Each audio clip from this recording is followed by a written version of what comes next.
आखिर क्या हुआ उस रात जेसिका के साथ? वो 10 साल की बच्ची आखिर घबरा क्यों रही थी? ऐसा क्या हुआ उसके साथ? वो 10 साल की बच्ची आने वाले कई सालों तक अपनी जिंदगी को तनाव में बिताती रही। तो आइए जानते हैं उस बच्ची के रहस्य के बारे में। जेसिका, वो 10 साल की मासूम बच्ची जो एक बार अपने पिता के साथ अपने पिता के मित्र के अंतिम दर्शन के लिए शमशान घाट में गई थी। क्या हुआ उसके साथ वहाँ? जेसिका पहली बार किसी शमशान घाट में गई थी और वो भी रात का समय था, जिसकी वजह से जेसिका को काफ़ी अजीब लगा।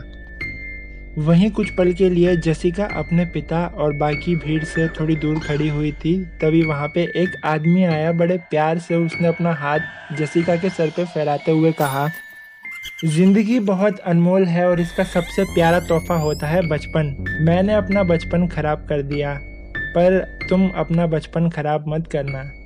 खूब खेलना, खूब पढ़ाई करना, सब कुछ करना। बस इतना कह के वो आदमी वहां से चला गया। फिर जेसिका के पापा ने जेसिका को आवाज़ लगाते हुए कहा कि बेटा, बॉडी के जलने से पहले एक बार अंतिम दर्शन कर लो, अच्छा रहेगा। जब जेसिका ने मरने वाले आदमी का चेहरा देखा तो वो एकदम हैरान हो गई, क्योंकि ये वही चेहरा था जो थोड़ी देर पहले जेसिका से बात कर रहा था।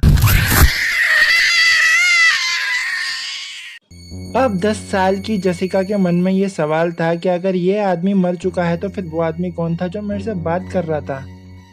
क्या वो एक आत्मा थी या कोई और रहस्य? ये बात तो आपको वीडियो के एंड में पता चल ही जाएगी, पर इस बात ने जेसिका के मन में एक बहुत बड़ा डर पैदा कर दिया था। वो 10 साल की बच्ची जिसका नाम जेसिका, उसकी जिंदगी पूरी तरीके से बदल चुकी थी।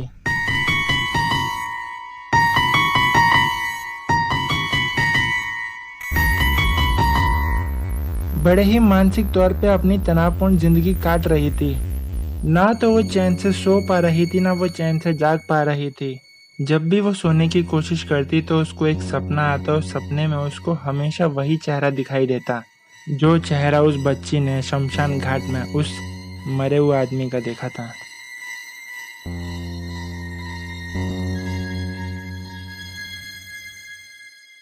वो 10 साल की बच्ची जेसिका, जिसको अब तक कई मनोचिकित्सकों के पास ले जाया गया, डॉक्टर्स को दिखाया गया, कई तांत्रिकों के पास भी ले जाया गया, ताकि इस डर का सॉल्यूशन निकाला जा सके। जेसिका के माता पिता ने कई प्रयास किए ताकि उसके मन से यह डर निकाला जा सके, परंतु कुछ फायदा नहीं हुआ, क्योंकि जेसिका के मन से यह डर नहीं गया।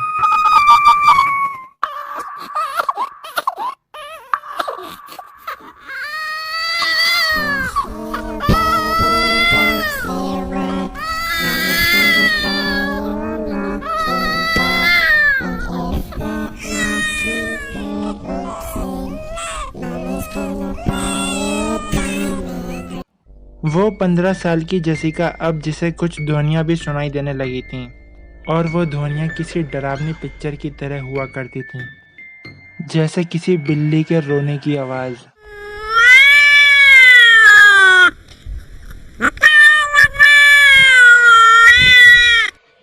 भौंकते हुए कुत्ते और भेड़ियों की आवाज़।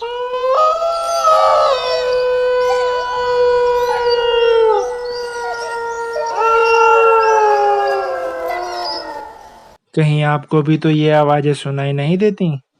और अगर सुनाई देने लगी तो समझ जाना कुछ तो गड़बड़ है।